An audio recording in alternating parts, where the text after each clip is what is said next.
Empate com gosto de vitória do São Paulo contra o Atlético Nacional. Porém, existe uma falsa narrativa propagada pela mídia e alguns torcedores de que o time do Crespão da Massa foi massacrado em Medellín. Nesse vídeo a gente vai provar que há bastante exagero nessa análise.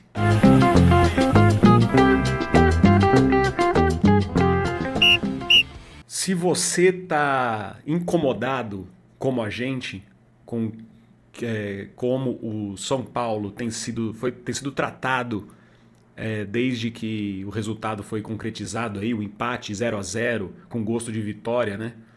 Por muita coisa que tem na internet, por muitos comentários de profissionais de imprensa ou de próprios torcedores, então esse vídeo é pra você. Isso Tudo aí, bem? tudo ótimo. Tá ótimo, né? Tá ótimo, tá ótimo, tá ótimo. Diante das circunstâncias, o Atlético Nacional extremamente mobilizado, o São Paulo com muitos desfalques, né? E tendo em vista que é uma oitavas de final de Libertadores, primeiro jogo fora de casa, e eu falei pra você, só mais uma observação. Eu temia muito mais um jogo como esse, contra o Atlético Nacional, do que com um River Plate da vida ou um Boca Juniors da vida. Pra mim era um jogo mais difícil dentro de todo esse contexto. Mas vamos falar então dessa questão, né? Que é o que tá incomodando a gente. Parece que o São Paulo não. Parece que não é jogo de Libertadores, gente. O que era dito antes não vale mais. São Paulo foi lá e cumpriu o papel, cumpriu o objetivo, voltou invicto na Libertadores, né? Exatamente. Ao invés de valorizar o feito do São Paulo, porque dadas as circunstâncias do jogo foi sim um grande feito, ao invés de fazerem isso, estão aí preferindo exaltar que o São Paulo foi massacrado. Falando que quando o Inter e o Bahia foram jogar lá com o Atlético Nacional, não foi massacre. Eu desafio vocês, eu fiz esse exercício. Fui procurar melhores momentos desses dois jogos. Não foi um massacre? Meu Deus do céu, foi rigorosamente a mesma pressão que os caras fizeram no São Paulo. Por que estão tentando emplacar essa narrativa nesse momento da temporada? Sinceramente, eu custo a entender. Não, e outra coisa, você fez não só esse exercício, como também assistiu aos lances de São Paulo e Botafogo e São Paulo e LDU de 2023, né? Exatamente. Onde aí sim houve o massacre, né? Exatamente. Foi dito também, nossa, nunca tinha visto o São Paulo ser massacrado desse jeito. Tava onde ano passado? No primeiro jogo lá contra o Botafogo? Ah, não, porque não foi o jogo inteiro, gente do céu. Ah, porque o São Paulo teve chance. Pouca chance, pouca chance. Ah, porque dessa vez foram bolas na trave. O Botafogo também meteu duas. O São Paulo não achava o Botafogo. LDU pra puxar mais pra trás, Copa Sul-Americana de 2023. O que era aquilo? Johan Julio e Barra. São Paulo não achava a marcação. Gabriel Neves perdido no jogo. Com 20 minutos, já tava 2-0, com mais outras duas chances de gol pra LDU. Por que tá sendo superlativizado esse desempenho? Claro, o Atlético Nacional é um bom time, sim.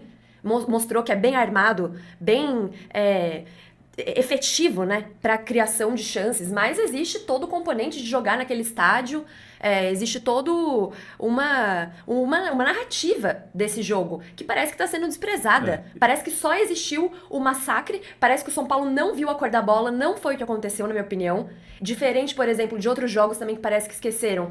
Final da Sul-Americana de 22 contra o Del Valle. Aquilo sim é um amasso. Aquilo sim que você não acha uma marcação, você não consegue encaixar uma marcação. Nem os volantes, nem os zagueiros, nem os laterais. Não foi isso que aconteceu ontem. O contra-ataque do Atlético Nacional, o time inteiro montado também pra isso, né? Uma das bolas na trave era um escanteio pro São Paulo. Um dos gols que o Internacional sofre é exatamente assim. É um contra-ataque, uma bola que tá no ataque do Internacional e os caras fazem o gol. Dessa vez com o São Paulo pegou na trave. Então, me revolta isso e mostra que somos nós por nós, viu? Nós por nós, São Paulinos, e ainda menos alguns aí que ficam tentando menosprezar, desmerecer o que o time fez, desfalcado do Arboleda, desfalcado do Lucas, que não tá bem ainda, desfalcado do Oscar, do Caleri, sem seus principais jogadores, e aí ainda ficar valorizando massacre. O que é isso? Eu acho uma coisa muito importante que você falou, porque qual que é o conceito de tomar um massacre, né? Porque nesse jogo contra o Atlético Nacional, a gente percebeu que o São Paulo, nos primeiros 10 minutos, a gente estava angustiado ali porque o tal do Rinestrosa estava sendo lançado livre. E a marcação estava desencaixada. Mas a partir daqui, quando passou esses 10 minutos, aí teve o pênalti e tal, o São Paulo encontrou a marcação. Ele estava, o que você falou, ele estava achando, ele encontrou os jogadores adversários dentro de campo. Óbvio que você vai tomar, que o adversário vai ter mais iniciativa, como teve. Mas o São Paulo estava protegido, não é que estava o bombardeio aéreo, o chute para lá e para cá. Não estava dessa forma. O São Paulo estava encaixado. Você percebia que estava defensivamente relativamente seguro ali. Ao contrário dessas outras ocasiões, que era realmente, você assistia o jogo e era um desespero, né? Contra o Botafogo, contra a LDU no primeiro tempo lá do 2023 e no jogo contra o Del Valle, que foi a final, que não encontrava o adversário. Aquilo ali sim é massacre, né? E vale ressaltar também que é o seguinte, todos esses jogos que a gente citou foram três. O São Paulo tinha 3 técnicos diferentes, né? Rogério, o Dorival e o Zubeldia. E nesses momentos a gente também entendia de alguma forma que um jogo de sul-americano desse, existe essa circunstância toda que tem que ser levada em consideração. Jogar fora dos seus domínios. Libertadores é isso, a gente já falou aqui outras vezes, quando o São Paulo estava disputando a fase de grupos, que a gente já falava, é difícil jogar a fase de grupos. Não é fácil você estar invicto na Libertadores até agora, né? Exatamente. Perfeita sua colocação. E eu fico revoltada, até peço desculpas que posso estar eu um pouco fora do tom, porque eu estou achando que as pessoas estão fora do tom sobre esse empate do São Paulo, mas é que daí você não consegue nem aproveitar direito a façanha que foi conseguir sair de lá com o 0-0. Parece que você tem que se sentir mal. Não pode ficar feliz com o que foi o 0-0, que vai poder buscar o resultado dentro de casa, porque foi amassado, foi massacrado, foi um massacre. Ficam usando essa palavra. Outra coisa que também vi aí na imprensa esportiva. Ao invés de falarem que o Rafael fez uma partidaça, fez uma partida de Rogério Ceni que salvou o São Paulo, sabe o que estão falando do Rafael? Fez uma boa partida, é um goleiro ok. É o pior, falaram isso. É o pior dos goleiros dos times paulistas. Ele é pior que o Hugo Souza, ele é pior que o Brazão, ele é pior do que o Everton. O que tem a ver esses goleiros desses outros times? Por que não analisar a ótima partida que o Rafael fez? E tinha feito nesses verdadeiros massacres também. O que ele cata de bola aquela vez contra o Botafogo? O que ele pega contra a LDU? E não era ele nesse outro aí que a gente falou contra o Del Valle. Estamos trazendo esses elementos desses outros jogos que esses jogos sim pra gente foram verdadeiros massacres e mesmo assim foram resultados valorizados, porque daria pra buscar o resultado no Morumbi e não é isso que eu tô vendo acontecer agora com esse jogo contra o Atlético Nacional. Então, sinceramente, não consigo entender. Rafael fez sim uma partida gigante. Se é esses outros goleiros, histórico. Se é outros times aí conquistando esse empate, nossa, heróico, maravilhoso. Isso insira o nome do time. Com São Paulo, não. Com São Paulo sempre tem uma coisinha, uma ressalva, um mais, que é o que eu tinha falado também no vídeo do Rodriguinho aqui, que aliás entrou muito bem ontem. Não, e é isso. Enquanto deixa eu falar. Deixa que falar que o Crespão da Massa tá comendo pelas beiradas, né? Só para não deixar escapar também, na minha visão, teve um momento só no jogo em que eu fiquei completamente fora de si. Que foi o lance que ocasionou depois o carrinho do Enzo Dias. Que coisa maravilhosa também, que foi essa cena, né? Mas que eu fiquei fora de si por quê? Porque faltava apenas 1 minuto, o São Paulo tinha um escanteio. E, era pra você fazer o que nem você fez contra o Internacional. Toca a bola de lado, toma uma trombada, cava uma falta, você já ganha 40 segundos, acaba o jogo ali. O lance que você falou de uma das bolas da trave saiu justamente de uma cobrança de falta do São Paulo, que foi levantada na área, e os caras puderam ter aquilo que eles tinham de melhor, que é o contra-ataque. E aconteceu exatamente a mesma coisa. A gente falou na transmissão, falou, não, toca curto. O Cédric foi lá e chutou a bola dentro da área, né? E São Paulo, e acabou acontecendo. Esse foi o lance assim que, nossa, eu fiquei realmente. Mas com relação ao jogo, de você... não tava, óbvio que num jogo de Libertadores mata-mata você não fica tranquilo, mas assim, você via assim que não tava nesse sofrimento todo, né? Que estão falando por aí. Exatamente. Os próprios lances de bola na trave, um, como você falou, foi assim, e o outro é meio que um cruzamento que o cara apoia. Claro, deu muita sorte, mas faz parte também, gente? Faz parte. Não é como se o São Paulo tivesse ficado completamente no cego na marcação, não ficou. Fez algumas faltas táticas inteligentes ali no meio de campo. Inclusive o Ferrarese, né? Depois também que fez lá as alterações, né? Entrou o Pablo Maia, o Luan, também achei que deu uma boa segurança. E foi isso. Falando um pouco Falando rapidamente do jogo em si, eu achei que o Ferrarese, ele foi... O primeiro pênalti não tem jeito, o cara vai dar mesmo, mas é um azar. É um azar absoluto, ainda bem que o Cardona cobrou errado e a bola não entrou. E aí o segundo pênalti, apesar de muita gente achar que não foi pênalti, eu acho que foi, e eu acho que ele foi imprudente no lance.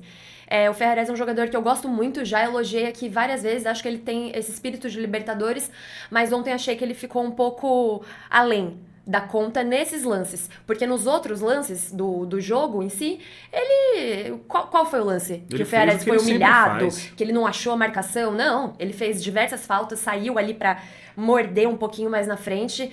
Outro jogador que eu vejo as pessoas desfazendo. Uma coisa é o pênalti perdido contra o Atlético Paranaense. A outra são as partidas, que é o Sabino. Por que essa implicância? Porque ele é um zagueiro que veio do esporte? Porque ele é um zagueiro que fez lá o contrato de produtividade, não devia ter renovado? Gente, pelo amor de Deus, qual que foi o lance que o Sabino comprometeu ontem? Sim. Ele jogou sério o tempo todo. Acho que não perdeu uma disputa de bola. O resto foi super bem. Não entendo também pra que ficar se fazendo. É o zagueiro que tem. É óbvio. Quando tem que criticar, vai criticar. Como criticamos lá quando perdeu o pênalti. Agora o jogo de ontem, ele jogou super bem. Outro jogador que é um monstro, Enzo Dias. Perdeu ali algumas disputas pro Hinestrosa, mas nem se você colocar sei lá qual lateral aí, pega um lateral que pegaria ele. Não. O Enzo Dias, ele foi super bem. Aquele carrinho resumiu o espírito, eu acho que tem que ter, porque o carrinho, aliás, é na bola, diga-se. E foi muito bem. Agora eu queria falar de uma coisa que pra mim dificultou o jogo do São Paulo ontem. Que eu também... Não estou vendo ninguém falar isso. Porque não chegou bola pro André Silva. Não vai chegar a bola pro André Silva. Não chegou bola pro Luciano. Esse não tipo vai de jogo chegar. Ele tem que apresentar outras virtudes. Né? São outras virtudes.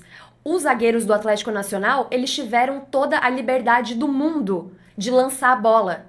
E era dali, muitas vezes, que surgia o sufoco com o Hinestrosa, Marino, né? Marino Hinestrosa, como eles chamam. Era essa a fonte da jogada para lançar o Hinestrosa, para lançar o Marlos Moreno, para lançar o outro lateral. Então, o que ele devia fazer? O que ele devia fazer? Os jogadores de ataque do São Paulo, nesse tipo de jogo, é todo mundo marcando. Muitas jogadas do Atlético Nacional, você via que ficava ali com os zagueiros deles, e o André Silva e o Luciano, eles davam as costas pro lance. Sim. Eles davam as costas pro lance. Eles deixavam. E por isso que fica com essa sensação de que foi amassado. Que é uma coisa que eu falei também, pode deixar aqui no card, no vídeo do jogo contra o Flamengo, que foi o pior, pra mim, até agora, sob o comando do Crespo, que era o Léo Ortiz e o Léo Pereira avançando com toda a liberdade pra poder armar as jogadas do Flamengo. Mesmíssima coisa ontem, porque os atacantes do São Paulo não dificultavam em nenhum momento. Eles não deram um bote nos zagueiros do Atlético Nacional. Mais o André. O Luciano também não. Eu gosto muito do Luciano, já falei aqui várias vezes, acho decisivo, acho não tem que ir pra banco coisa nenhuma, agora o André pra mim tem que ir. Sim. Porque não dá pra você, num jogo desse, que você tá disputando palmo a palmo. Não, eu não vou dar o bote aqui no zagueiro, não vou tentar diminuir o passe. Deixa com toda a liberdade, deixa que depois lá o Bobadilha se vira, o Sabino se vira, o Ferrarese se vira. Você tá vendo como é que tá a temperatura do jogo. Você precisa ter postura. Postura de Libertadores. E eles não tiveram. Então isso me deixou muito decepcionada. E eu acho que eles deixam o trabalho sujo só pro pessoal lá da defesa fazer. E isso tá errado. Tá vendo o sufoco que o Cedric tá passando? Tá vendo o sufoco que o Rafael tá passando lá? E aí não vai tentar diminuir um passe do zagueiro? Sim. Não dá. Então isso pra mim também acabou que deixou... O que acontece? Acaba que vai deixando o Atlético Nacional muito confortável no jogo. Você deixa o seu adversário jogando em casa muito à vontade pra fazer o jogo dele. Todo mundo tem que ter função defensiva também nesse jogo. E é isso. E o que não invalida também o que a gente está falando aqui sobre que a defesa estava bem postada. Apesar do ataque não ajudar, dos dois atacantes não ajudarem, a defesa estava bem postada. O que não configura um amasso, um massacre. Longe disso. E o São Paulo tem totais condições e é uma obrigação moral de eliminar esse time dentro do Morumbi com 255 mil pessoas. Não no sentido da violência, mas assim, Firmeza. Teve episódio de briga de torcida, tacaram pedra, Eles caso de tiveram. racismo. Então, dado o contexto todo, a revanche de 2016, o São Paulo tem que colocar uns 3, 4, 5 a 0 nesse time aí. Com Lucas e Rodriguinho em campo, né? Exatamente. Deixar o time mais leve e o André Silva dar uma segurada no banco. Quero sua opinião. Você acha que a repercussão sobre o jogo do São Paulo foi exagerada? Você acha que o São Paulo merece crédito por ter saído de lá, diante desse contexto todo, com o empate, mantido a invencibilidade na Libertadores? Deixa no comentário. Não deixe de se inscrever e de dar o like. Tá bom? Até a próxima. Estamos felizes. Não estamos achando que não é pra comemorar. É pra comemorar sim. É pra comemorar sim, Rafael. Gigante. Beijos.